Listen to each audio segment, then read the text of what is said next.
افغانستان د سیمې په سطح په هره معنا یو سیال هیواد واوسیږي.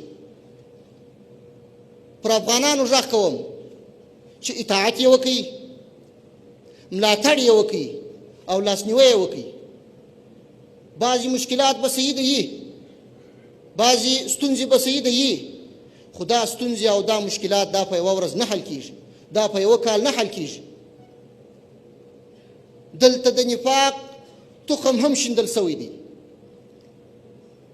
دلته د فحشا او ریاني تخم هم شیندل سوی دی، دلته د اداري فساد تخم هم شیندل سوی دی.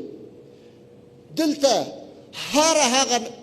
هر هغه ستونزه راغلې ده د بهرنیانو د خوا څخه، او دلته هر هغه مشکل جوړ سوی دی او ایجاد سوی دی چې هغه د افغانانو ستونزې لا ډېرې او هغه افغانان و کامیابۍ ته نه پرېږدي.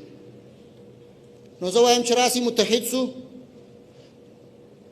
سره یو سو او د دې خپل یووالي او اتحاد په برکت سره لکه څنګه چې مو تېره مبارزه کامیابه کړله، همداسې دا مبارزه چې د نظام استحکام دی، چې د نظام قوت دی، چې د نظام بقا ده، په دې کې هم کامیابه شو.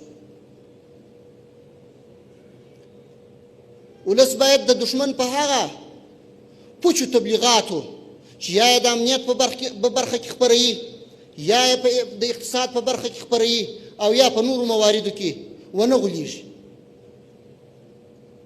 دا هڅه مخکې هم روانه وه، اوس هم روانه ده، آینده به هم روانه وي. انشاءالله هیڅ نتیجه به ورنه کړي. دوی به پر دې باندې بیا ارمان کوي لکه اوس چې هم دوی ارمان کړی دي.